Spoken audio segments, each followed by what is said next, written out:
Hello everyone, welcome to session number 1 of sequence and series. So question number 1 है आपके सामने, video pause करके type identify करो और सॉल्व करना स्टार्ट करो.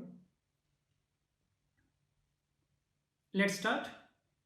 The number of terms common to the two APs. दो APs दे रखी हैं, इसमें नंबर ऑफ कॉमन टर्म्स पूछी गई हैं. काफी स्टैंडर्ड क्वेश्चन है, काफी कॉमन क्वेश्चन है.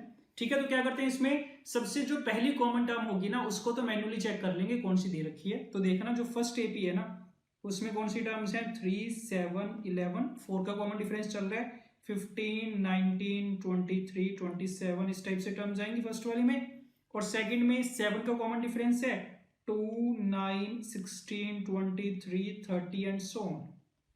तो पहली कॉमन टर्म हमें कौन सी मिल रही है, 23 मिल रही है. तो यहां से स्टार्ट हो जाएगी हमारी सीरीज कॉमन टर्म्स वाली, राइट. और ये जो कॉमन टर्म्स वाली एपी बनेगी, जो सीरीज बनेगी वो भी एक एपी बनेगी. और उसका कॉमन डिफरेंस कितना होगा, अगर फर्स्ट का कॉमन डिफरेंस 4 है, दूसरे का है 7, तो इन दोनों का जो एलसीएम होता है वो कॉमन डिफरेंस होता है हमारी कॉमन सीरीज का. ठीक है, तो इसका मतलब 7 और 4 का एलसीएम कितना, 28. तो जो हमारी कॉमन टर्म्स वाली एपी चलेगी उसका 28 का कॉमन डिफरेंस होगा. तो 23 प्लस 28 करेंगे तो 51, प्लस 28 करेंगे 79 एंड सो ऑन. ये पता चल गया, इस टाइप की सीरीज बनेगी कॉमन टर्म्स वाली. ठीक है, और क्योंकि फर्स्ट वाली एपी की लास्ट टर्म 407 है, सेकंड वाले में 709, तो ये बात तो पक्की है कि 407 के बाद वाली कोई टर्म तो कॉमन हो नहीं सकती. इसमें मैक्सिमम कौन सी हो सकती है, 407 हो सकती है. अब वो हमें नहीं पता कि वो इस सीक्वेंस का पार्ट होगा कि नहीं, तो मान लेते हैं कि let 407 is its last term. ठीक है, तो ऐसे क्वेश्चंस हमने किए होते हैं कि पता करने 407 इस सीक्वेंस का पार्ट है कि नहीं. तो 407 को nth टर्म मान लेंगे. So an equal to 407. an का फॉर्मूला लगाओ एपी का nth टर्म का, a plus n minus 1 into d. D is 28, this is equal to 407. यहां से n की वैल्यू फाइंड की जाएगी. So n minus 1 into 28 equal to, minus करेंगे तो कितना, 284 बनेगा. So this would be 384. n minus 1 equal to 384 upon 28, right. अब चेक करो ये पूरा कैंसिल आउट हो गया या नहीं. 4 पे जाएगा पहले तो, 4 9 का 36, 2 6 96, दिस इज 7. 96 बाय 7 आ गया. 96 बाय 7 की वैल्यू कितनी होगी, 7 टाइम्स 13 91 होते हैं, तो 13 पॉइंट समथिंग होगी. So n is equal to 14 point something. 14 point something का मतलब इस सीक्वेंस में जो 407 है वो वाली टर्म नहीं एग्जिस्ट करेगी, बट उससे पहले कितनी टर्म्स आ चुकी होंगी, 14 टर्म्स आ चुकी होंगी. 14 पॉइंट समथिंग आया था तो इससे पहले कितनी टर्म्स है, 14 टर्म्स है. तो ये पता चल गया कि number of common terms in both the APs is equal to 14, right. So option A is correct. Let's start. If the sum of n terms of AP is given, then the sum of the square of these terms is. तो किसी AP के लिए sum of n terms दे रखा है और पूछा गया sum of the square of the n terms. अब पहली चीज तो sum of n terms को Sn से रिप्रेजेंट कर रहे हैं, C into n into n minus 1. इसमें एक चीज याद रखना, जब भी किसी AP का sum of n terms दे रखा होगा ना, उसकी हेल्प से हम पूरी की पूरी AP फाइंड कर सकते हैं. ठीक है, करोगे कैसे, सबसे पहले put n is equal to 1, तो S1 कितना आ गया, 0 आ रहा है इस केस में. और S1 का मतलब क्या होता है, sum of the first one term. तो ये जो 0 है ये क्या रिप्रेजेंट कर रहा है, फर्स्ट टर्म को ही रिप्रेजेंट कर रहा है. तो A1 इक्वल टू 0 मिला हमें. Now put n is equal to 2, तो S2 कितना मिल जाएगा, ये 2C मिलेगा. Sum of the first two terms, first two terms का मतलब first term A1 plus second term, इसका रिजल्ट 2C आ रहा है. ठीक है, A1 की वैल्यू कितनी थी, 0, तो A2 कितना आ गया, 2C आ गया. सो हमने फर्स्ट टर्म पता कर ली, सेकंड टर्म पता कर ली, और क्योंकि एपी बन रही है तो पूरी की पूरी एपी लिखी जा सकती है. So the given AP is 0, 2C, 4C, 6C, 8C. 2C को कॉमन डिफरेंस चलता जाएगा. अब पूछा क्या गया, इन सारी टर्म्स के स्क्वायर्स का सम पूछा गया एन टर्म्स के लिए. तो S से अगर रिप्रेजेंट करो तो 0 square plus 2 square C square, 4 square C square, 6 square C square and so on up to n terms. इसको सिंप्लीफाई करना है, कर सकते हैं. 0 स्क्वायर को तो हटा दो, 2 स्क्वायर अगर तुम कॉमन लोगे अंदर कितना बचेगा, 1 square C square plus 2 square C square plus 3 square C square, ऐसे चलता जाएगा. और n टर्म्स का सम लेना था, पहली टर्म तो हमारी 0 वैसे ही बाहर हो गई, तो बाकी कितनी टर्म्स बची, n माइनस 1 टर्म्स. तो यहाँ पे n माइनस 1 का square C square, C square भी बाहर ले सकते हैं. तो 4C स्क्वायर बाहर आ गया, अंदर कितना, 1 square plus 2 square plus 3 square plus up to n minus 1 का स्क्वायर. अब ये फॉर्मूला बन रहा है, sum of the squares of the first n - 1 natural numbers लगा देना। तो फॉर्मूला क्या होता है, n × n + 1 होता है, यहाँ पे n की जगह n - 1 रखा जाएगा, ये n बनेगा, 2n + 1 होता है तो यहाँ पे 2n - 1 हो जाएगा अपॉन में 6।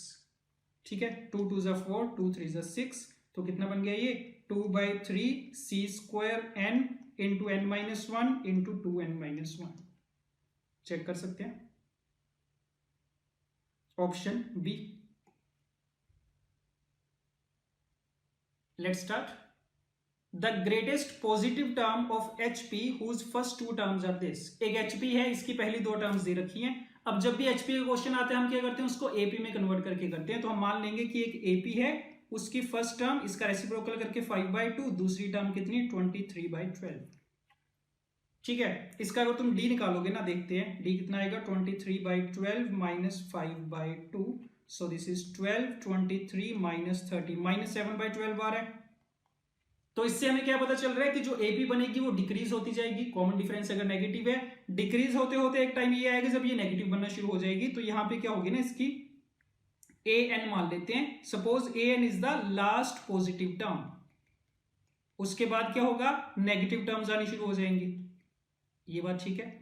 एक AP दे रखी है, कॉमन डिफरेंस नेगेटिव है, हर एक स्टेप पे उसकी वैल्यू डिक्रीज होती जाएगी। एक टाइम आएगा जब उसकी वैल्यू नेगेटिव होनी स्टार्ट हो जाएगी। बट हमें क्या चाहिए, हमें ग्रेटेस्ट पॉजिटिव टर्म चाहिए। तो हम क्या बोल देंगे ना कि इस AP की जो लास्ट पॉजिटिव टर्म होगी उसका मैग्नीट्यूड क्या होगा, सबसे कम होगा।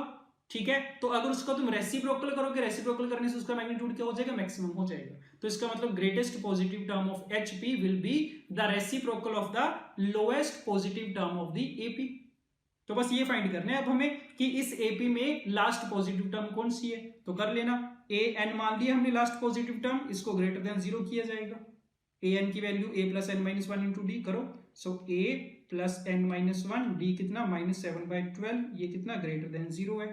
सो ये बना n - 1 × -7/12 प्लस कई कर लो लेस देन 5/2, सो 2 6 आ गया। ये n - 1 कितना है, लेस देन 30/7। 30/7 कितना होगा, 4 पॉइंट समथिंग, तो n की वैल्यू कितनी 5 पॉइंट समथिंग होगी। तो जब भी तुम n की वैल्यू 5 पॉइंट समथिंग से छोटी रखोगे तब उसकी वैल्यू पॉजिटिव मिलेगी। तो लास्ट पॉजिटिव टर्म के लिए हम क्या करेंगे, n = 5 रखेंगे। ठीक है, तो पता चल गया fifth term will be the last positive term of the given AP। अब ये फिफ्थ टर्म फाइंड कर सकते हैं, A5 = A + 4D। A + 4D में A कितना था तुम्हारा 5/2 था, प्लस 4, और D की वैल्यू कितनी थी -7/12। राइट, ये आ जाएगी, चेक कर लो इसको। सो ये 2 × 2 = 4, 2 × 6 = 12, 6 आ गया, 15 - 7, सॉरी ये 3 से चला जाना था हमारा। ठीक, so this is equal to 6, 15 + 2 है -14, 1/6। सो 1/6 is the lowest positive term. इसका जब तुम रेसिप्रोकल करोगे तो हाईएस्ट पॉजिटिव टर्म HP में कौन सी आ जाएगी, 6 आ जाएगी। सो this is option A। Let's start. Given a sequence of 4 numbers such that the first 3 are in AP and the first 3 are in GP and the last 3 are in AP with common difference 6. If the first and fourth numbers are equal, then the common ratio, this is ratio of the GP is। ठीक है, जैसे जैसे information दे रखी है वैसे वैसे use करते जाओ। पहले 3 नंबर GP में है, तो मान लो किस टाइप के, AR ये GP में हो गई। लास्ट के 3 नंबर मतलब सेकंड, थर्ड और फोर्थ नंबर जो है वो AP में होंगे। कॉमन डिफरेंस कितना 6 का, तो जो चौथा नंबर होगा कैसा होगा, AR² में 6 से ऐड करके आया होगा। सिमिलरली थर्ड और सेकंड के बीच का जो डिफरेंस होगा वो भी 6 होना चाहिए क्योंकि AP चल रही है ये। तो AR² - AR = 6। तो एक रिलेशन तो हमारे पास यहां से आ गया A और R में। और भी कंडीशन गिवन है, first and fourth numbers are equal, इनको भी इक्वेट करो। So first and fourth number are equal, ये दूसरा रिलेशन। तो तुम देख सकते हो हमारे पास 2 रिलेशन आ गए हैं, 2 ही अननोन्स हैं A और R। तो हमें फाइंड क्या करना है, R की वैल्यू फाइंड करनी है, कर सकते हैं आराम से। तो पहली इक्वेशन में से AR कॉमन, R - 1 = 6, दूसरे में से A कॉमन, 1 - R² = 6। दोनों को डिवाइड कर दो, A खत्म हो जाएगा, सिंपली R में इक्वेशन आ जाएगी। तो क्या बनेगा, R × R - 1 upon 1 - R² = 1, cross multiply कर लेना, R² - R = 1 - R²। So R², this is R² - R, ठीक है, दिस इज 2R² - R - 1 = 0। ये क्वाड्रेटिक आ गई, दो वैल्यूज आएंगी आर की, आर इक्वल टू 1 मिलेगा एंड -1/2 मिलेगा। ठीक बात है। अब आर की वैल्यू 1 तो हो नहीं सकती, अगर आर की वैल्यू 1 हो गई तो ये जो तुमने चारों नंबर्स लिए थे ना, ये तो इंक्रीज होते चले जाएंगे, तो उससे क्या होगा, फर्स्ट और फोर्थ नंबर आपस में बराबर आ ही नहीं पाएंगे। ठीक है, तो आर इज इक्वल टू 1 को रूल आउट कर दिया जाएगा, रिजल्ट कितना आ जाएगा, r equal to -1/2। Right, option B. Let's start. The 50th term of the sequence 3, 12, 25, 42 sequence given है, 50th टर्म फाइंड करनी है इसकी। तो सबसे पहले तो सीक्वेंस को आइडेंटिफाई करते हैं। तो क्या नोटिस करोगे ना, पहले दो नंबर्स का difference 9, then 13, then 17 and so on. तो मतलब इनके जो डिफरेंसेस वाली सीरीज बन रही है वो एपी में बन रही है। अब ऐसे केस में इसकी तुम्हें जनरल टर्म फाइंड करनी आती होगी। ठीक है, स्टैंडर्ड तरीका होता है, और दो तरीके होते हैं जिनसे तुम सॉल्व कर सकते हो, देखना दोनों एक बार। मेथड नंबर 1 क्या, इसके मान लेना जनरल टर्म जो है ना इस सीक्वेंस की वो n है, tn, nth term is the tn। तो हम क्या करते हैं, इसका sn लिखते होते हैं, सम ऑफ n टर्म्स, कितना 3 + 12 + 25 + 42 + अप टू tn। ठीक है, nth टर्म हमने tn मानी, उसके लिए sn लिखा।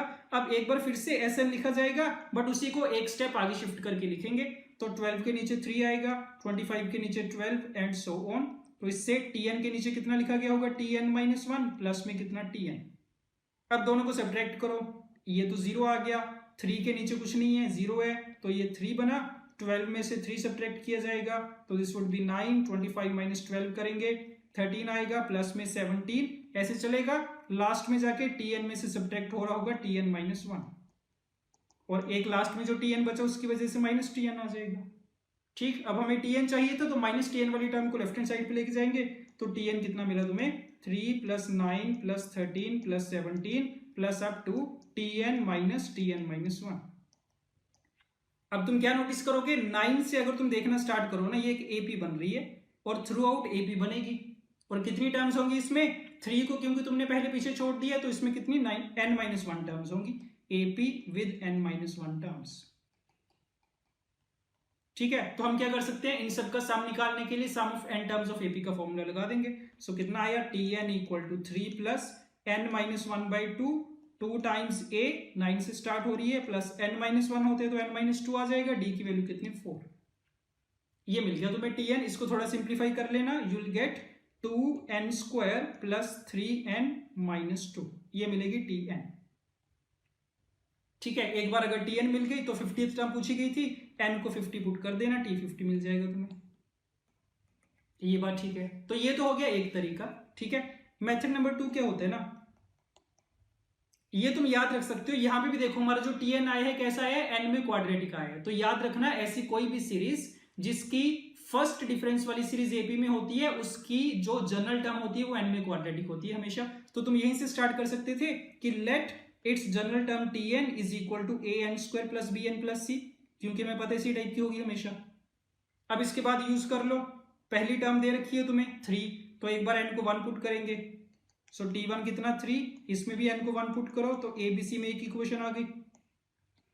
राइट, देन पुट n = 2, तो t2 कितना दे रखा है तुम्हें, 12 दे रखा है, तो यहाँ पे 12 पुट कर दिया जाएगा, 2 पुट करेंगे 4a + 2b + c, दूसरी इक्वेशन आ गई। And then put n = 3, t3 is 25, 9a + 3b + c। तो यहां से तुम्हारे पास ए बी सी में 3 इक्वेशंस क्रिएट हो जाएंगे, तीनों को सॉल्व कर सकते हैं आराम से, लीनियर बन रही हैं। तो यहां से तुम्हें ए बी सी की वैल्यूज मिल जाएंगी, ए मिलेगा 2, बी मिलेगा 3 और सी मिलेगा -2। तो अगेन वैल्यूज पुट करोगे तो टी एन कितना मिलेगा तुम्हें, 2n² + 3n - 2 ही मिलेगा। तो ये दो तरीके हैं टी एन फाइंड करने के लिए। ठीक है, बस उसके बाद तो वही करना है, n को 50 पुट कर देना और तुम्हें रिजल्ट मिल जाएगा 5148। Okay, let's start. Suppose A, B, C are in AP, A², B², C² are in GP, and A is less than B less than C, and A + B + C = 3/2, then the value of A is। सबसे पहली बात तो 3 numbers AP में दे रखे हैं, A, B, C। AP में मानने के लिए इनको D के टर्म्स में मान रहा हूं मैं। A का नाम हमने रख दिया suppose A - D, then A, then A + D, ये हमने इनके नाम रख दिए, किनके, A, B और C के। ठीक है, ये 3 नंबर्स AP में है। अब A², B², C² GP में इसकी कंडीशन लगेगी कि A - D का square, A² and A + D², ये सारे चल रहे हैं तुम्हारे GP में। इसको बाद में देखते हैं। और कौन सी कंडीशन है, a plus b plus c equal to 3/2, इसमें अगर तुम यूज करोगे ना a plus b plus c करके देखो इक्वल टू 3/2 किया जाएगा, d d cancel out, 3a equal to 3/2, तो a कितना मिल जाएगा 1/2 मिल जाएगा। ठीक है, पूछा क्या गया, a की वैल्यू पूछी गई है। ओके, तो a 1/2 आ गया, तो a कितना था हमारा, तो a माइनस डी था। अब हमें d फाइंड करना बाकी है, और वो कहां से आएगा, जीपी वाली कंडीशन से आ जाएगा। तो ये जीपी वाली कंडीशन लगा रहे हैं इसमें, a की power 4 equal to a minus D का square into a plus D का स्क्वायर, ये होती है जीपी की कंडीशन। वैल्यूज पुट करते जाओ, a की पावर 4 कितना 1/16 बनेगा, ये कितना है a square minus D square, तो 1/4 माइनस डी स्क्वायर इसका स्क्वायर, दोनों साइड पे स्क्वायर रूट करेंगे तो 1/4 minus D square equal two plus minus 1/4 आ जाएगा। ठीक, ओके, तो यहां से क्या मिला तुम्हें 1/4 माइनस डी स्क्वायर, या तो 1/4 के बराबर होगा या फिर 1/4 माइनस डी स्क्वायर कितना होगा -1/4 के बराबर, ये दो पॉसिबिलिटीज। अब अगर तुम 1/4 वाला केस लोगे तो यहां से तुम्हें क्या मिल जाएगा, d बराबर 0 मिल जाएगा। अगर d बराबर 0 हो गया तो तीनों नंबर्स क्या हो जाएंगे, बराबर हो जाएंगे, a b और c, बट दे रखे a is less than b is less than c, तो ये तो हो गया रूल आउट, इसका काम खत्म है। यहां से देख लो, यहां से क्या मिल रहा है, d स्क्वायर इक्वल टू 1/2 मिल रहा है, तो d कितना आया प्लस माइनस 1/√2 आया, ये बात भी ठीक है। ऑल्सो तुम्हें क्योंकि गिवन है a छोटा है सबसे, b उससे बड़ा, c उससे बड़ा, इसका मतलब इंक्रीजिंग एपी बनेगी, तो d कैसा होना चाहिए, पॉजिटिव, तो d की वैल्यू कितनी आई 1/√2 है। सो a हमने पता कर लिया, d हमने पता कर लिया, पूछा क्या गया था a, सबसे छोटा नंबर पूछा गया था जो कि हमारा कितना था a माइनस डी, तो a माइनस डी की वैल्यू कितनी आ गई 1/2 माइनस 1/√2 आ गई। Let's start. For each positive integer k, let sk denotes the increasing ap of positive integers whose first term is k and whose common difference is k। ठीक है, sk नाम की एक ap है जिसकी फर्स्ट टर्म तो हमेशा 1 रहेगी और कॉमन डिफरेंस कितना रहेगा, k रहेगा। For example s3 is the sequence जिसकी फर्स्ट टर्म 1 है और कॉमन डिफरेंस कितना 3 का। ठीक है, ये बात। For how many values of k sk contains the term 2005, k की कितनी वैल्यूज के लिए sk वाली जो ap है उसमें 2005 वाली टर्म कंटेन होगी। ठीक है, तो हम क्या करते हैं ना, एक ऑप्शन तो ये होता है कि चेक करते जाओ 1 by 1, s1 के लिए, s2 के लिए, s3 के लिए, बट वो पता है वो फिजिबल ऑप्शन नहीं है, तो क्या करेंगे हम sk के लिए ही एनालिसिस करेंगे पूरा, कि sk वाली हमारे पास ap है, इसका मतलब इसकी फर्स्ट टर्म कितनी होगी 1 होगी और कॉमन डिफरेंस कितना होगा k होगा, और हम मान के चलेंगे कि इसमें 2005 वाली टर्म आ रही है और वो कौन सी टर्म है, nth टर्म है। ठीक है, यही चाहिए हमें कि इसमें 2005 वाली टर्म आनी चाहिए, तो हमने मान लिया वो उसकी nth टर्म है। अब फॉर्मूला लगाओ nth टर्म वाला, so a plus n-1 times t equal to 2005, so कितना आया n-1 into k equal to 2004। हमें फाइंड क्या करना है, for how many values of k की वैल्यूज फाइंड करनी है हमें। ठीक है, अब यहां से क्या पता चल रहा है ना, n-1 क्या होगा, ये भी एक होल नंबर होगा, k भी क्या होगा, एक नेचुरल नंबर होगा, और दोनों का प्रोडक्ट अगर 2004 चाहिए तो इसका मतलब ये कि k must be a factor of 2004, ये बात सही है। ठीक है, और जितने भी पॉसिबल फैक्टर्स हो सकते हैं उतनी कोरस्पॉन्डिंग वैल्यूज k की आ जाएंगी। जैसे तुमने k को एक बार 1 रखा, ये एक पॉसिबिलिटी आ जाएगी, क्योंकि उससे n-1 कितना आएगा 2004 आएगा, तो n की वैल्यू 2005 आ जाएगी इसका मतलब।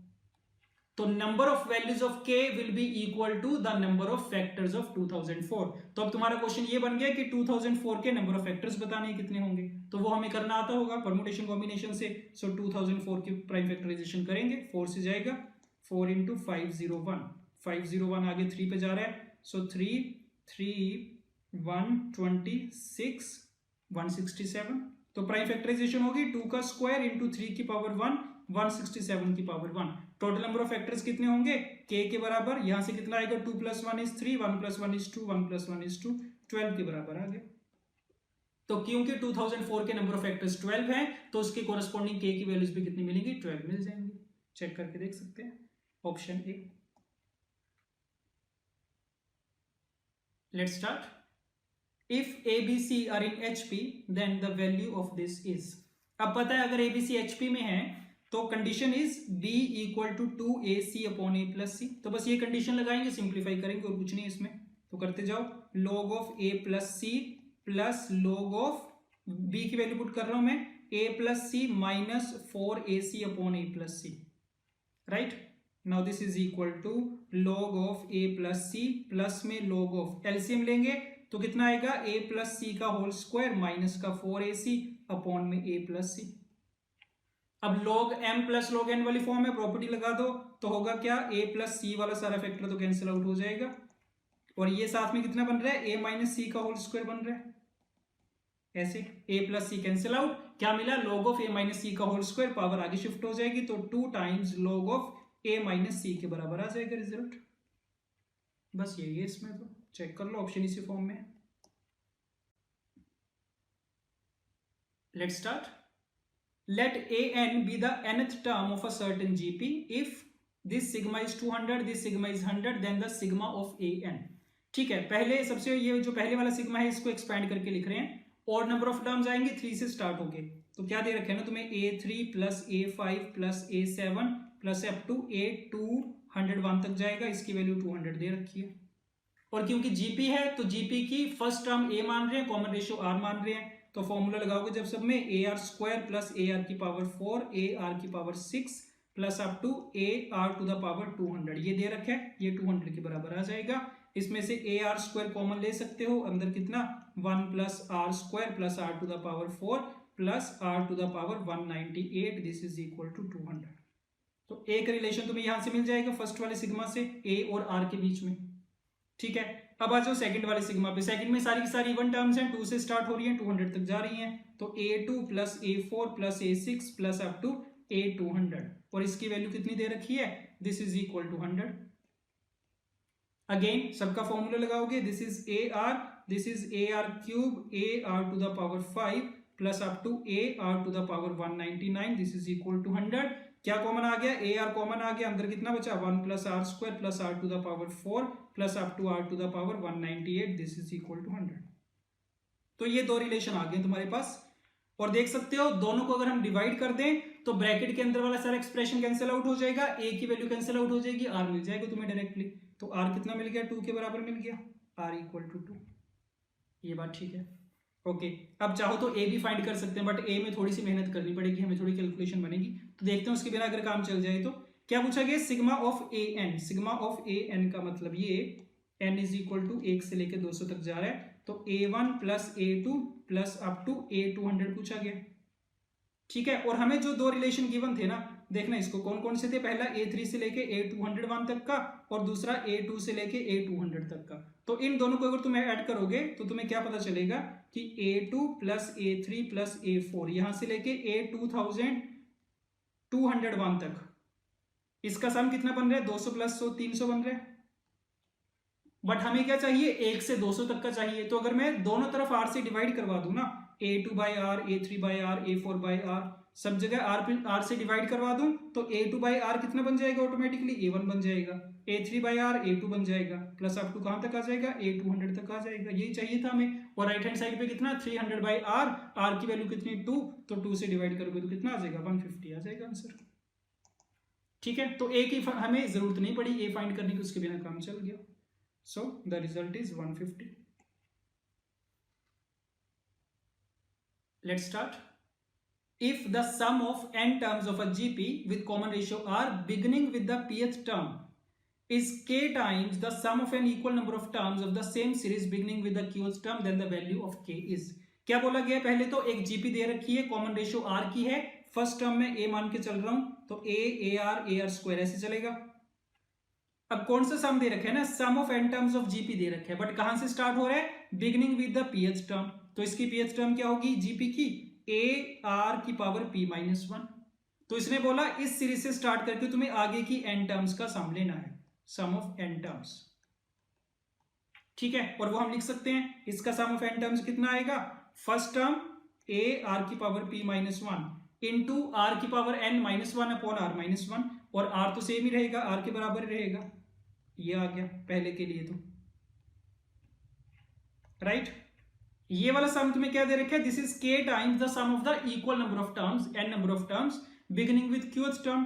अब जो qth टर्म से स्टार्ट हो रही होंगी तो वो भी कितना आ जाएगा, इसको sn1 बोल दूं अगर मैं, sn2 जो qth टर्म से स्टार्ट होगी उसका a कितना आ जाएगा, a r की पावर q माइनस 1 आर की power n minus one upon r minus one, ये तो सेम ही रहेगा सारा, ये बात भी ठीक है। तो बस रिलेशन दे रखे दोनों में कि पहले वाला जो Sn है वो दूसरे का k टाइम्स है, तो लगा दो Sn of 1 equal to k times Sn of 2, values put करनी है और कुछ भी नहीं है। So this would be a r to the power p minus 1 into r to the power n minus 1 upon r minus 1 equal to k times a r to the power q minus 1 r to the power n minus 1 upon r minus 1। ये values put कर दी, ये पूरा factor cancel out हो गया, a भी cancel out हो गया, k की वैल्यू कितनी आ गई r की पावर p माइनस 1 अपॉन में r की power q minus 1 which is equal to कितना r की power p minus q। So this is the required value of k, option C. Okay, given the system of equations, x y z में एक equation, x y z में दूसरी equation, x y z में तीसरी equation, GP से आ जाएगी, then the value of x plus y plus z is equal to. तो बेसिकली तीन इक्वेशंस दे रखी हैं एक्स वाई जेड में और उनको सॉल्व करके एक्स वाई जेड फाइंड करने हैं। तो सबसे पहले जीपी वाली कंडीशन से उठाते हैं। log x to the base y का मतलब क्या, log x upon log y, then log y upon log z, then log z upon log x। ये तीन नंबर्स हैं जो हमें दे रखे हैं जीपी में, राइट। जीपी की कंडीशन लगाओ तो बीच वाले नंबर का square log y upon log z का square equal to first term into third term, so log x upon log y into log z upon log x, ये बनेगा। ठीक है, सिंप्लीफाई करते हैं, log x cancel out, log y cross multiply होगा, log z होगा, तो क्या मिलेगा तुम्हें, log y की power 3 equal to log z की पावर 3 मिलेगा। ये बात सही है। और अगर दोनों की क्यूब बराबर है तो मतलब log y और log z भी आपस में बराबर होंगे, और अगर log y और log z आपस में बराबर है तो y भी z के बराबर होगा। तो यहां से तो ये रिलेशन मिला that y is equal to z। ठीक है, अब बाकी इक्वेशन का भी यूज करो। ये वाली जो इक्वेशन है इसमें अगर तुम y की जगह z रख दो तो क्या मिलेगा, 2 टाइम्स x की power 4 equal to 2 times z की पावर 4, जिसका मतलब x इक्वल टू z आ जाएगा। ठीक है, ये ध्यान रखना सारे के सारे नंबर हैं तो पॉजिटिव ही, तभी log डिफाइंड हो पाएगा। तो क्योंकि x y z सारे पॉजिटिव हैं तो यहां से हमने x equal two plus minus z नहीं लिखा, x बराबर z लिखा है, तो x बराबर z आ गया। पहले क्या मिला था, y बराबर z, तो ये पता चल गया कि तीनों नंबर आपस में ना बराबर है। ठीक है, और उनकी वैल्यू फाइंड करने के लिए तीसरी इक्वेशन का यूज करो, x y z equal to 64, तीनों को बराबर रखोगे तो कितना एक्स क्यूब इक्वल टू 64 आएगा, तो एक्स की वैल्यू कितनी आ जाएगी, 4 के बराबर आ जाएगी। So X equal to 4, Y equal to 4, Z equal to 4 मिल गया, तीनों का सम करोगे कितना, 12 के बराबर मिलेगा, option C. Let's start. If x1 x2 x3 up to x 4001 are in AP such that, ये एक रिलेशन दे रखा है, एंड ये दूसरा relation, then x1 minus x 4001 का मॉडुलस फाइंड करना है। ठीक है, सबसे पहले तो इसको देखते हैं। ये देखने से पहचान में आ रही होगी, इस सीरीज को सिंप्लीफाई करने के लिए क्या करोगे ना, नीचे डिनोमिनेटर में जो फैक्टर्स है उनका डिफरेंस हमेशा d के बराबर होगा, x1 x2 का डिफरेंस भी d के बराबर है, x2 x3 का भी, x3 x4 का भी, एंड सो ऑन। तो हम क्या करेंगे, d से पूरी सीरीज को मल्टीप्लाई करेंगे, d से डिवाइड करवाएंगे, और जो डिवाइड करवाने वाला d है उसको साइड पे रख लेना, जो मल्टीप्लाई करवाने वाला है पहले वाले d को लिखा जाएगा x2 माइनस x1 x2, दूसरे वाले d को लिखा जाएगा x3 माइनस x2, ऐसे लिखते जाएंगे प्लस अप टू कहां तक, x 4001 minus x 4000 upon x 4000 and x 4001, ये चीज है, इक्वल टू 10 दे रखे हैं, राइट। अब इसको अगर तुम सिंप्लीफाई करोगे ना तो ब्रैकेट के अंदर क्या होगा, टर्म्स कैंसिल आउट हो जाएंगी, 1 बाई x1 लिख लेते हैं इसको, 1 by x1 minus 1 by x2 plus ये x2 x3 था sorry, plus 1 by x2 minus 1 by x3 and plus up to में 1 upon x 4000 minus 1 upon x 4001, this is equal to 10। तो सारी टर्म्स कैंसिल आउट हो रही है, बीच वाली बचेगी कौन सी, फर्स्ट टर्म बचेगी, लास्ट टर्म बचेगी, so this is 1 by x1 minus 1 by x 4001 equal to 10। LCM ले रहे हैं, सो 1 बाई डी ऊपर कितना, x 4001 minus x1 upon x1 into x 4001, this is equal to 10। अब x 4001 क्या है, AP की ही टर्म है, तो इसकी वैल्यू फाइंड कर सकते हैं AP का फॉर्मूला लगा के, कितना आएगा ये, a1 plus n minus 1 into d, तो x1 प्लस 4000 इंटू डी, सो इसका मतलब x 4001 minus x1 upon D, इस सारे की वैल्यू कितनी मिली हमें 4000 मिल गई। ये सारी वैल्यू उठा के यहाँ पे पुट कर देंगे तो क्या मिल गया 4000 upon x1 into x 4001 is equal to 10, right. तो क्या मिला यहां से x1 into x 4001 is equal to 400। एक रिलेशन मिल गया किसमें x1 और x 4001 में, ये बात ठीक है।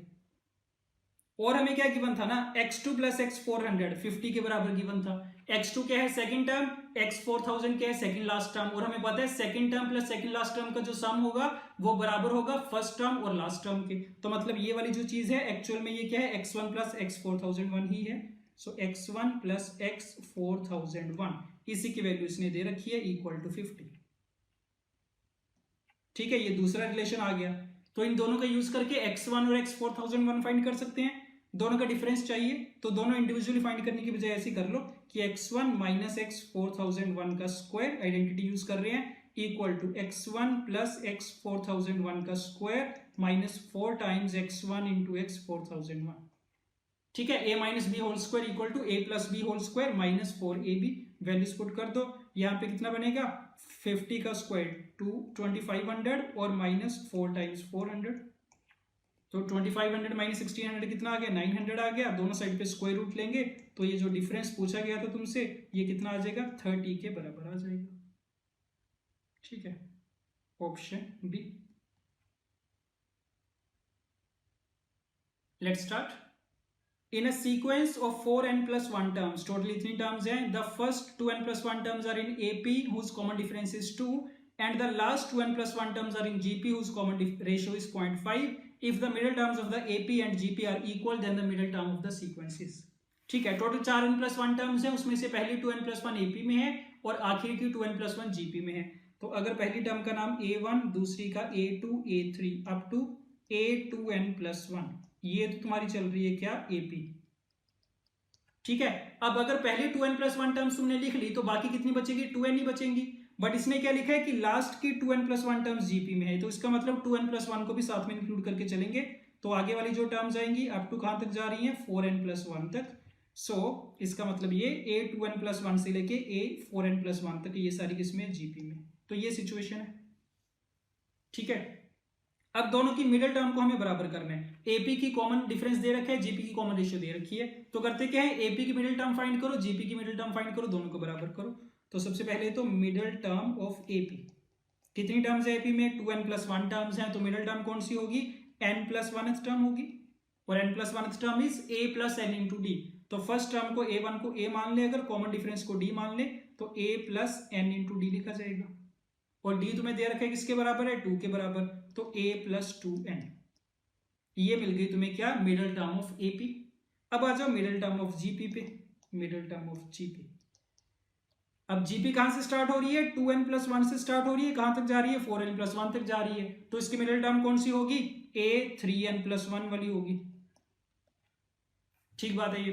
अच्छा, अब इसकी वैल्यू ये स्टार्ट तो कहां से हो रही है a2n प्लस 1 से हो रही है ना, तो इसका मतलब इसकी फर्स्ट टर्म तो कौन सी होगी a2n प्लस 1 होगी। सो this would B a2n plus 1 into r into n minus 1 होता है। तो अगर तुम 2n प्लस 1 से काउंट करना स्टार्ट करोगे तो जो 3n प्लस 1th टर्म है वो उसकी कौन सी टर्म होगी ना n प्लस 1th टर्म होगी। तो यहाँ पे अगर 3n प्लस 1 पड़ा है तो यहां से लेके यहां तक ये कौन सी टर्म बनेगी n प्लस 1th टर्म बनेगी। ठीक है, तो इसका मतलब r की पावर में कितना आएगा n आएगा, ये बात ठीक है। अब a2n प्लस 1 कितना था a2n प्लस 1 एक बार ऐसी रख लो चलो, इनटू r की वैल्यू 1/2 है, 1/2 की पावर है, ये बना। Now a2n plus 1 is again कौन सी टर्म है ये AP की 2n प्लस 1th टर्म है। इसका फॉर्मूला लगाओगे तो कितना a प्लस 2nd आएगा और d की वैल्यू 2 है तो 4n बनेगा, ये देख लो ध्यान से। ठीक है, तो कंफ्यूज होने वाली कोई बात नहीं है। जब जीपी की टर्म आएगी, जीपी का नंबर आएगा तो उसमें हमने क्या देखा 2n प्लस 1 उसकी फर्स्ट टर्म है, मिडिल टर्म कौन सी 3n प्लस 1। तो अगर तुम 2n प्लस 1 से देखना स्टार्ट करोगे तो जो 3n प्लस 1th टर्म है वो उसकी कौन से नंबर वाली टर्म होगी n प्लस 1th नंबर वाली टर्म होगी। तो उसी का फॉर्मूला लगाया हमने, उसके बाद a2n प्लस 1 पे एपी का फॉर्मूला लगा दिया। ठीक है, तो दोनों की मिडिल टर्म फाइंड कर ली, दोनों को बराबर कर दो आपस में। So that means a plus 2n equal to a plus 4n upon 2 to the power n। अब हमें फाइंड क्या करना है, middle term of the sequence find करनी है, और ये भी पता है middle term of the sequence जो आएगी वो a और n में आएगी, बट हमें जो रिजल्ट चाहिए वो सिर्फ n में चाहिए। तो क्या करो ना, यहाँ से a की वैल्यू फाइंड कर लो पहले तो a टाइम्स 2 की power n plus 2n into 2 to the power n equal to a plus 4n, right. So a 2 की power n minus 1 equal to 4n minus 2n into 2 to the power n। तो यहाँ से a मिल गया तुम्हें 4n minus 2 की power n plus 1 into n upon 2 to the power n minus 1, ये मिला a n की टर्म्स में। अब पूछा गया था middle term of the sequence, तो फिर से बता दो, अगर टोटल 4n प्लस 1 टर्म्स है उसकी मिडिल टर्म कौन सी होगी, तो a 2n प्लस 1 ही तो होगी, और इसका फॉर्मूला वही a plus 2n into D, और d की वैल्यू 2 है तो कितना a प्लस 4n, यही आएगी मिडिल टर्म। तो a की वैल्यू पुट कर दो n की टर्म्स में, सिंप्लीफाई कर लेना थोड़ा, 4n माइनस 2 की power n plus 1 into n upon 2 की power n minus 1 plus 4n, ठीक है। जब एलसीएम लेंगे तो माइनस 4n प्लस 4n तो कैंसिल आउट हो जाएगा, कितना आएगा 2 की power n into 4n minus 2 की power n plus 1 into n upon 2 की पावर n माइनस 1, ये बात ठीक है, दिस इज 4n, ठीक। तो देख लो किस फॉर्म में ऑप्शंस दे रखे हैं तुम्हें, नीचे तो हमारा क्या बन रहा है 2 की पावर n माइनस 1 बन रहा है, ऊपर वाले को थोड़ा सिंप्लीफाई कर सकते हैं क्या, 2 की पावर n इंटू एन अगर तुम कॉमन ले लो तो अंदर कितना बचेगा 4 माइनस 2, तो 4 माइनस 2 इज 2, तो 2 की power n plus 1 into n upon 2 की पावर n माइनस 1, ये चीज बन रही है, option C is correct. Let's start, let alpha beta be the roots of the quadratic equation delta b square minus 4ac, इसके discriminant को delta से represent किया है। If alpha plus beta alpha square plus beta square and alpha cube plus beta cube are in GP then, ठीक है। तो GP की condition लगानी है पहली बात, तो इसके रूट्स के बीच में रिलेशन दे रखे हैं कि ये तीनों नंबर जीपी में है, तो लगा दो condition, alpha square plus beta square का whole square equal to alpha plus beta into alpha cube plus beta cube, simplify कर लो जितना कर पाओगे, अल्फा की पावर 4 प्लस बीटा की power 4 plus 2 alpha square beta square equal to alpha की पावर 4 प्लस बीटा की power 4 plus alpha beta cube plus alpha cube beta, ये बात ठीक है। ये तो कैंसिल आउट हो गया, बीटा के पावर 4 भी कैंसिल आउट हो गया, सो 2 अल्फा स्क्वायर बीटा स्क्वायर, यहां से अल्फा बीटा कॉमन, अंदर कितना alpha square plus beta square. अब इसमें दोनों साइड से अल्फा बीटा कैंसिल आउट मत करना, कॉमन लेंगे, सो अल्फा बीटा कॉमन, अंदर कितना 2 अल्फा बीटा माइनस में alpha square plus beta square equal to 0, so this is alpha beta, अंदर कितना बनेगा नेगेटिव का, माइनस से मल्टीप्लाई कर दो दोनों तरफ, तो अंदर कितना बनेगा अल्फा माइनस बीटा का होल स्क्वायर इक्वल टू 0, सो इधर अल्फा बीटा इक्वल टू 0 और अल्फा माइनस बीटा का डिफरेंस इज इक्वल टू 0, ये कंडीशन आई। अल्फा बीटा कितना होता है, क्वाड्रेटिक इक्वेशन हमारी जनरल वाली थी तो c अपॉन a के बराबर होता है, तो या तो c अपॉन a 0 होगा, या फिर डिफरेंस ऑफ रूट्स का formula square root of d upon mod of a, या फिर ये 0 होगा। तो क्या पता चला, या तो c बराबर 0 या फिर d बराबर 0, और d क्या था डिस्क्रिमिनेंट, उसी को इसने रिप्रेजेंट किया था डेल्टा से, तो डेल्टा बराबर 0, तो ये रिजल्ट मिला तुम्हें c इक्वल टू 0 और डेल्टा बराबर 0, दोनों में से कोई ना कोई एक 0 होना पड़ेगा, ठीक है। तो इसको अगर तुम ऑप्शन में देखो तो कौन सा ऑप्शन फिट बैठेगा, पूरा c इंटू डेल्टा बराबर 0 वाला बैठ जाएगा, right. Let's start, a plus b x upon a minus b x, ये रिलेशन दे रखा है a b c और x में, तो a b c d की वैल्यू पूछी गई है कैसी होगी, किसमें होंगे a b c d वाले सारे नंबर्स, तो आसान क्वेश्चन है बिल्कुल, पहली इक्वेशन उठा लो a और b वाले में से, ठीक है। तो देखने से पता चल रहा है कौन सी फॉर्म है, कॉम्पोनेंट डिविडेंड वाली फॉर्म है, तो कॉम्पोनेंट एंड डिविडेंड लगा रहे हैं इस पे, तो होगा क्या, सम ऑफ न्यूमरेटर्स करोगे 2a, sorry sum of numerator and denominator is 2a, दोनों का डिफरेंस करोगे 2bx, राइट हैंड साइड पे भी सेम चीज करेंगे तो 2b अपॉन 2cx, ये रिलेशन आ गया, 2 cancel out, 2 cancel out, x cancel out, result में क्या मिला b square equal to ac मिल गया, ठीक बात है। सिमिलरली बाकी जो दूसरी इक्वेशन है इसको भी अगर तुम कंसीडर करोगे तो यहां से तुम्हें क्या मिल जाएगा, यहां से मिल जाएगा c square equal to b into d, तो b square equal to ac क्या बता रहा है कि a b c gp में है, और c square equal to bd क्या बताएगा कि b c d gp में है, तो इसका मतलब ये बोल सकते हैं कि a b c and d are in gp, ठीक है, यही पूछा था बस, option B. Okay, let's start. Consider a sequence an with a1 is equal to 2, और ये रिलेशन गिवन है for all n greater than और equal to 3, the terms of the sequence being distinct, given that a2 and a5 are positive integers and a5 is less than or equal to 162, then the possible value of a5 can be।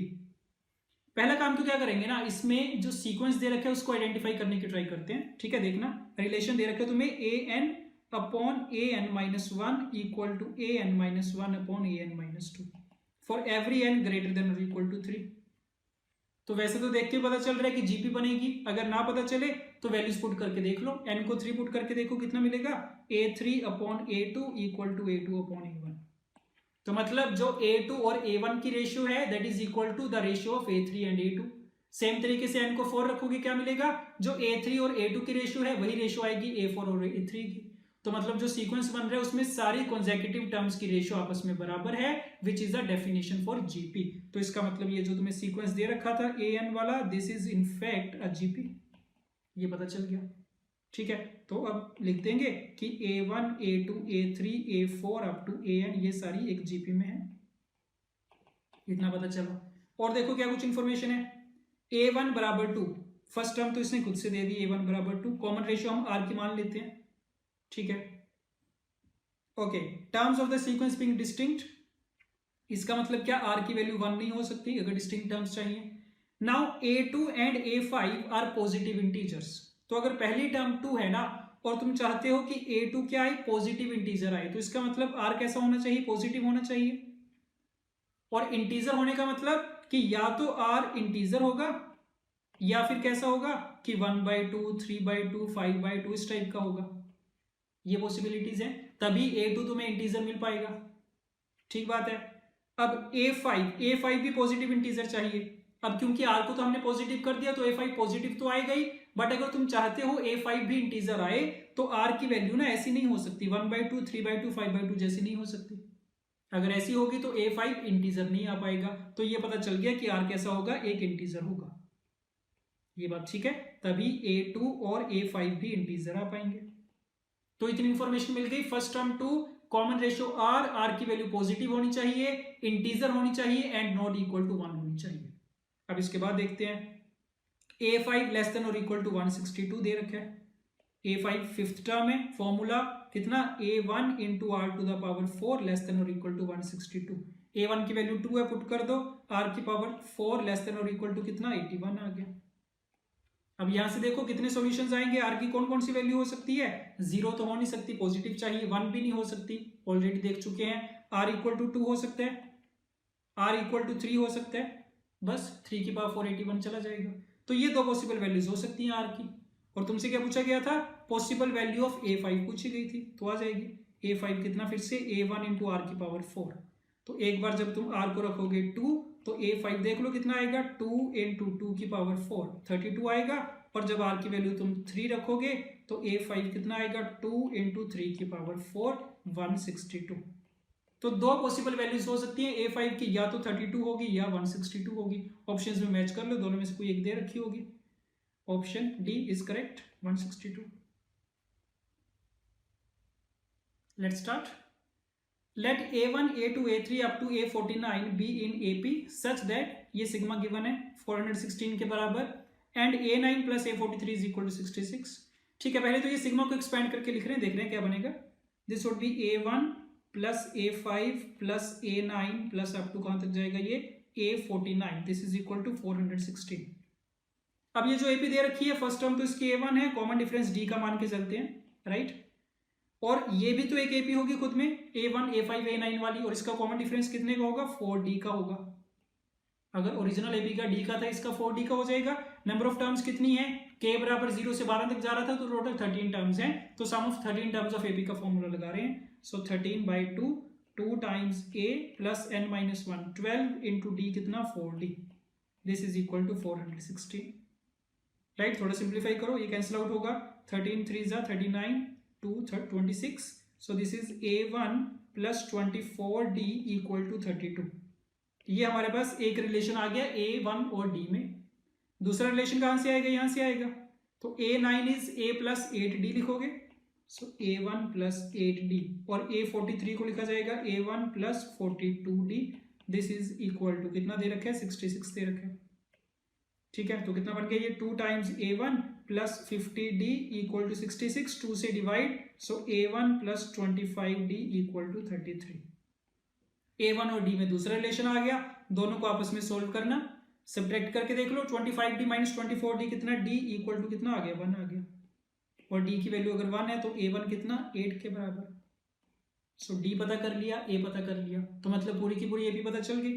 ठीक है, तो कहां से start हो रहा है 8 से, 8 9 10 11 ऐसे चलेगा। अब देख लो क्या पूछा गया था, A1 स्क्वायर से लेके A17 स्क्वायर तक का सम ये फाइंड करना है हमें 140m के बराबर, वो तो बाद में रखा जाएगा। तो देख लो A1 square plus A2 square plus up to कितना A17 तक का ना, A17 स्क्वायर तक का सम पूछा गया। तो A1 की वैल्यू कितनी थी 8, तो ये 8 स्क्वायर हो गया, ये 9 तो ये हो गया 9 स्क्वायर प्लस 10 स्क्वायर। अब A17 की वैल्यू कितनी होगी, A1 की 8 थी, A2 की 9 थी, 7 7 ऐड करने तो A17 की कितनी होगी 24 का स्क्वायर। इसकी वैल्यू फाइंड करनी है। इसका तरीका हमें आता है, पहले जो 7 स्क्वायर्स का सम मिसिंग है उसको ऐड कर लो, उसको सब्ट्रैक्ट कर लो, तो एक सीरीज तो तुम्हारी कंप्लीट हो जाएगी 1 से लेके 24 तक की, माइनस में 1 से लेके 7 तक की दूसरी सीरीज आ जाएगी, दोनों पे फॉर्मूला लग जाएगा n into n plus 1 into 2n plus 1 upon 6 minus n into n plus 1 into 2n plus 1 upon 6। इसको सिंप्लीफाई कर लेना, आंसर मैं तुम लोगों को बता देता हूं। Question number 17, answer will be D 34। Let's start. Let 4 positive numbers, 4 distinct positive numbers A, B, C, D are in GP and 4 distinct real numbers P, Q, R, S are in AP. Then which of the following is incorrect? तो दो series given है, एक A, B, C, D है, positive है सारी और ये GP में दे रखे हैं, और P, Q, R, S जो है वो AP में है। तो बताना कौन सी स्टेटमेंट इनकरेक्ट होगी, देखते जाओ one by one. A P square minus P Q plus P this and this, ये पूछा गया है AP में होंगे या नहीं, तो चेक कर लो। फर्स्ट वाले को सिंप्लीफाई करते हैं, P square minus P Q plus P, कैसे लिखा जाएगा ये, पहले दो में p common, p minus Q plus 1, तीनों में p कॉमन आ रहा है। ठीक है, so this is p। Now p q r s a b में दे रखे थे, तो इसकी अगर तुम कॉमन डिफरेंस d का मान लो ना, तो p माइनस क्यू कितना होगा माइनस d हो जाएगा, तो दिस इज 1 माइनस d, ये चीज बन रही है। Second term q square minus r q plus q, इसमें सब में q कॉमन है, कितना q minus r plus 1, q minus r is again minus d, तो q टाइम्स 1 माइनस डी आ गया ये। और सिमिलरली जो नेक्स्ट टर्म्स लिखी जाएगी r square minus r s plus r, ये कितना बन जाएगा आर इंटू 1 माइनस डी बन जाएगा। अब तुम्हारे सामने है कि अगर पी क्यू आर एपी में है, तो अगर तुम हर एक नंबर को 1 माइनस डी से मल्टीप्लाई करवा दोगे तो उसका जो रिजल्टेंट सीक्वेंस आएगा वो भी कैसा आएगा एपी में आएगा। तो फर्स्ट वाली स्टेटमेंट तो ट्रू है, ये तीनों नंबर्स क्या होंगे एपी में हो जाएंगे। ठीक है, so A is correct. Then B, P plus log A Q plus log B R plus log C, ये तो ओरल है। अगर ए बी सी तीनों जीपी में हैं, तो हमें पता है इनके जो लॉग होते हैं ना वो एपी में होते हैं, सो लॉग ए लॉग बी और लॉग सी एपी में होंगे, ये बात ठीक है। और पी क्यू आर ये खुद भी एक एपी थी, और अगर दो एपी की कोरस्पॉन्डिंग टर्म्स को ऐड कर दिया जाए तो p plus log A Q plus log B R plus log C वो भी क्या बनेगी एक एपी बनेगी खुद। तो इसका मतलब सेकंड वाली स्टेटमेंट भी करेक्ट है, एपी में आएंगे। थर्ड चेक करो, a की पावर p, b की पावर q, c की पावर r, d की पावर s, तो मतलब जो जीपी की टर्म्स थी उसमें तुमने एपी की टर्म्स को रेज करवाया है। ठीक है, और वो पूछा गया क्या वो जीपी बनेगी, तो इसको करने का आसान तरीका क्या है ना, एग्जाम्पल से देख लो। एक कोई जीपी ले लो 2 4 8 16, एक एपी ले लो 1 3 5 7। करना क्या है हमें, जीपी की पावर में एपी के टर्म्स को रेज करवाना है। सो 2 की पावर 1, 4 की पावर 3, 8 की पावर 5, 16 की पावर 7, ऐसे सीरीज बनेगी। अब देख के बता दो क्या ये जीपी बन रही है, तो जीपी नहीं बन रही है, तो इसका मतलब सी वाला क्या हो गया इनकरेक्ट हो गया। और डी वाला अगर देखो तो लॉग ए माइनस 2 लॉग बी, लॉग की प्रॉपर्टी अगर लगाओ, नहीं तो जरूरत नहीं है, लॉग ए लॉग बी लॉग सी ये हमने अभी देखा था एपी में आएंगे। Similarly 2 log b 2 log c और 2 log d ये भी किस में आएंगे एपी में आएंगे, राइट। तो दो एपीज दे रखी हैं, इनकी कॉरेस्पॉन्डिंग टर्म्स को अगर तुम डिफरेंस करोगे, सब्ट्रैक्ट करोगे, तो जो रिजल्टिंग सीक्वेंस आएगा वो भी एपी आ जाएगा। तो ये भी करेक्ट है। सो इनकरेक्ट कौन सी मिल गई? सी वाली मिल गई। Let's start. If x1 x2 x3 up to xn and this are two APs such that ये कुछ रिलेशंस दे रखे हैं, then x5 into h10 equals. तो बेसिकली दो एपीज गिवन है हमें, ठीक है। पहली वाली एपी में से x5 वाली टर्म फाइंड करनी है, दूसरे वाले में से h10 वाली फाइंड करनी है। तो कर सकते हैं आराम से। फर्स्ट वाली एपी के लिए फर्स्ट टर्म a मान रहे हैं, कॉमन डिफरेंस मान रहे हैं d, राइट। तो इंफॉर्मेशन क्या कुछ है इसके बारे में? x3 बराबर 8 है, तो मतलब a प्लस 2d बराबर 8 आ जाएगा। और क्या इंफॉर्मेशन है? x8 बराबर 20, that means a plus 7d बराबर 20। a और d में दो इक्वेशंस आ गए, दोनों को सोल्व कर लेना। कितना बनेगा? 5d इक्वल टू 12, सो d equal to 12/5। a find करना है, a कितना? 8 माइनस 2d, सो 8 माइनस 24/5 which is equal to 16/5। a आ गया, d आ गया। पूछा क्या गया था? x5 चाहिए इसमें से हमें, तो x5 कितना? a प्लस 4d होगा। a की वैल्यू 16/5 प्लस 4 इंटू डी करोगे, 4 into 12 is 48/5, this is 64/5। x5 की वैल्यू हमने फाइंड आउट कर ली, राइट। अब आ जाओ दूसरी एपी पे। दूसरी कौन सी दे रखी है? 1/h1 1/h2 up to 1/hn, ये भी एक एपी है, ठीक है। इसको भी फर्स्ट टर्म को मैं a मान रहा हूं, कॉमन डिफरेंस d मान रहा हूं, कंफ्यूज मत होना इसमें। h2 बराबर 8 दे रखा है। h2 बराबर 8 देने का मतलब इस AP की सेकेंड टर्म कितनी? 1/8 है, और वो किसके बराबर लिखी जाती है? a प्लस डी के बराबर। तो a प्लस डी के बराबर लिख दो इसको। और क्या गिवन है? h7 बराबर 20 गिवन है। सो h7 बराबर 20 का मतलब इसकी जो सेवंथ टर्म होगी कितनी? 1/20, और ये किसके बराबर? a प्लस 6d के बराबर। अब ये दो इक्वेशंस फिर से आ गई, दोनों को सोल्व करो, सब्ट्रैक्ट कर रहे हैं, तो 5d equal to 1/20 minus 1/8। LCM आएगा कितने का? 40 का, 2 minus 5, so 5d equal to minus 3/40। तो d कितना मिला? माइनस 3/200 मिल गया, राइट। d आ गया, a फाइंड कर लो। a कितना था? 1/8 माइनस d, सो 1/8 प्लस 3/200। 200 का एलसीएम ऊपर कितना? 8 2 जा 16, 4 40, 25 प्लस 3, 28/200, ठीक बात है। चाहो तो इसको 4 पे भेज दो, 7/50, ये a आ गया। तो a पता चल गया, d पता चल गया। क्या पूछा गया था इसके लिए? h10 पूछा गया था। तो h10 इस सीरीज की जो 10th टर्म होगी कौन सी होगी? 1/h10, और किसके बराबर? a प्लस 9d के बराबर। सो a कितना? 7/50 प्लस 9d माइनस 27/200, राइट। तो फिर से वही 200 का तो एलसीएम आ गया, 50 से डिवाइड करोगे 4, 28 माइनस 27 कितना मिलेगा? 1/200 मिलेगा। दैट मीन्स h10 कितना आ गया? 200 के बराबर आ गया। तो दोनों चीजें हमने फाइंड कर ली जो पूछी गई थी। h10 200 आ गया, x5 कितना आया था हमारा? 64/5, दोनों का प्रोडक्ट कर लेना। सो 64/5 इंटू 200 कितना? 540, 0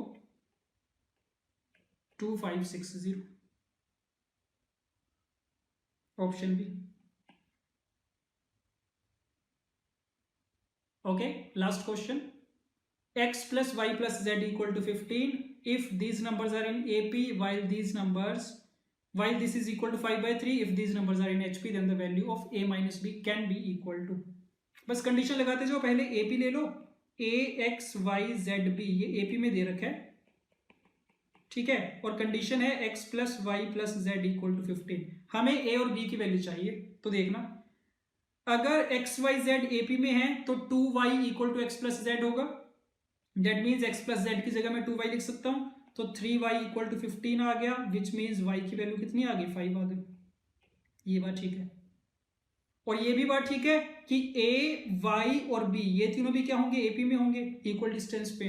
तो मतलब क्या? 2y equal to a plus B होगा, और y की वैल्यू 10 है, तो इसका मतलब a plus B equal to कितना आ गया? 10 आ गया। सो a और b में एक रिलेशन मिल गया तुम्हें, a plus B equal to 10। ऐसे दूसरा रिलेशन आ जाएगा दूसरी कंडीशन से, ये भी सेम ही टाइप की चल रही है। अगर ये सारे नंबर्स HP में है तो इनके रेसिप्रोकल्स AP में हो जाएंगे। तो 1/a 1/x, 1/y, 1/z, 1/b are in AP। Relation क्या है? 1/x plus 1/y plus 1/z equal to 5/3 है। अगेन सेम चीज करेंगे, 1/x, 1/y, 1/z AP में है, तो इसका मतलब 2/y equal to 1/x plus 1/z, तो ये बनेगा 3/y equal to 5/3। It implies y equal to 9/5। ये मिल गया। Also 1/a, 1/y and 1/b ये भी AP में है, तो 2/y equal to 1/a plus 1/b। y की वैल्यू पुट करो तो 2/9/5 करोगे तो 10/9 आएगा। इस कैल्सियम लोगे, ऊपर a प्लस बी, नीचे A B. a plus B की वैल्यू कितनी थी? 10 थी। नीचे कितना आ गया? ए बी आ गया। 10 cancel out, A B equal to कितना? 9। तो तुम्हारे सामने है दो रिलेशंस आ गए हैं, ए बी इक्वल टू 9 आ गया, ए प्लस बी इक्वल टू 10। तो देखने से पता चल रहा है या तो a बराबर 9 b बराबर 1 होगा, या फिर क्या होगा? a बराबर 1 एंड b बराबर 9। ये दो पॉसिबिलिटीज आ जाएंगी। a माइनस बी की वैल्यू पूछी गई थी, क्या हो सकती है? या तो 8 होगी या फिर क्या होगी? -8 होगी। जो भी ऑप्शन में होगा मैच हो जाएगा। Option C is correct, right. Okay, तो इसी के साथ ये वाला सेशन हमारा होता है कंप्लीट। Okay, thank you.